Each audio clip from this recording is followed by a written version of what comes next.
Andhra Pradesh assembly ఎన్నికల ఫలితాల సెగ ఇంకా తగ్గకముందే రాష్ట్రంలో మరో భారీ ఎన్నికల సమరానికి తెరలేచింది. 6 నెలల్లో స్థానిక సంస్థల ఎన్నికలు నిర్వహిస్తామని సీఎం చంద్రబాబు ఇచ్చిన పిలుపుతో పల్లెల్లో రాజకీయం వేడెక్కింది. ప్రస్తుతం 80% స్థానిక సంస్థలు వైసీపీ చేతిలోనే ఉన్నా అధికారం కోల్పోయాక జరిగిన ఉప ఎన్నికల్లో ఆ పార్టీకి చేదు అనుభవాలే ఎదురయ్యాయి. సొంత గడ్డ పులివెందులలోనే జెడ్పీటీసీ సీటును కోల్పోవటం వైసీపీ క్యాడర్ను ఆత్మరక్షణలో పడేసింది.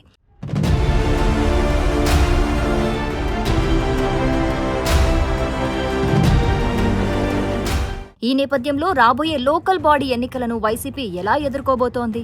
జగన్ అమ్ముల పొదిలో ఉన్న అస్త్రాలేంటి? 2024 సార్వత్రిక ఎన్నికల తర్వాత జరిగిన పులివెందుల, ఒంటిమిట్ట జెడ్పీటీసీ ఉప ఎన్నికలు వైసీపీకి పెద్ద షాక్ ఇచ్చాయి.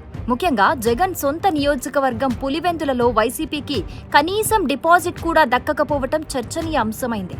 కూటమి ప్రభుత్వం ఇదే పులివెందుల ఫార్ములాను రాష్ట్ర వ్యాప్తంగా చేయాలని చూస్తోందని వైసీపీ భయపడుతోంది.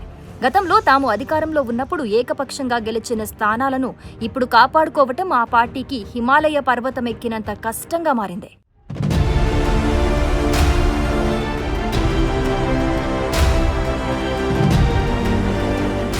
స్థానిక ఎన్నికలు నిష్పక్షపాతంగా జరగాలంటే కేంద్ర భద్రతా బలగాలను రంగంలోకి దించాలని వైసీపీ డిమాండ్ చేస్తోంది. రాష్ట్ర పోలీసుల పర్యవేక్షణలో ఎన్నికలు జరిగితే అధికార కూటమి రిగ్గింగ్కు పాల్పడుతుందని ఆ పార్టీ నేతలు ఆరోపిస్తున్నారు. గతంలో తాము అధికారంలో ఉన్నప్పుడు టీడీపీ ఎన్నికలను బహిష్కరించిన విషయాన్ని గుర్తు చేస్తూ ఇప్పుడు తమకు అలాంటి పరిస్థితి రాకూడదని భావిస్తున్నారు. కేంద్ర బలగాలుంటేనే తమ ఓటు బ్యాంకు పోలింగ్ బూత్ వరకు వస్తుందని ఫ్యాన్ పార్టీ నేతల లెక్క. వైసీపీకి బయటి శత్రువుల కంటే లోపల సమస్యలే ఎక్కువగా కనిపిస్తున్నాయి. ఎన్నికల తర్వాత చాలా మంది కీలక నేతలు పార్టీని వీడి కూటమిలో చేరిపోయారు. నియోజకవర్గ సమన్వయకర్తల మార్పులు కూడా పార్టీలో చిచ్చుపెట్టాయి.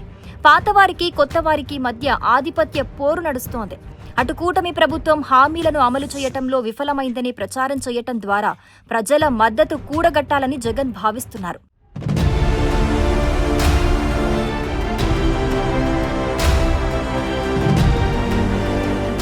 స్థానిక ఎన్నికల నోటిఫికేషన్ వచ్చే సమయానికి వైసీపీ తన యంత్రాంగాన్ని ఎంతవరకు సిద్ధం చేసుకుంటుంది అనేది ఆసక్తికరం. కూటమి దూకుడును అడ్డుకుని జగన్ తన రాజకీయ ఉనికిని చాటుకుంటారా, లేక పులివెందుల ఫలితమే రాష్ట్రమంతా రిపీట్ అవుతుందా? వేచి చూడాల్సిందే.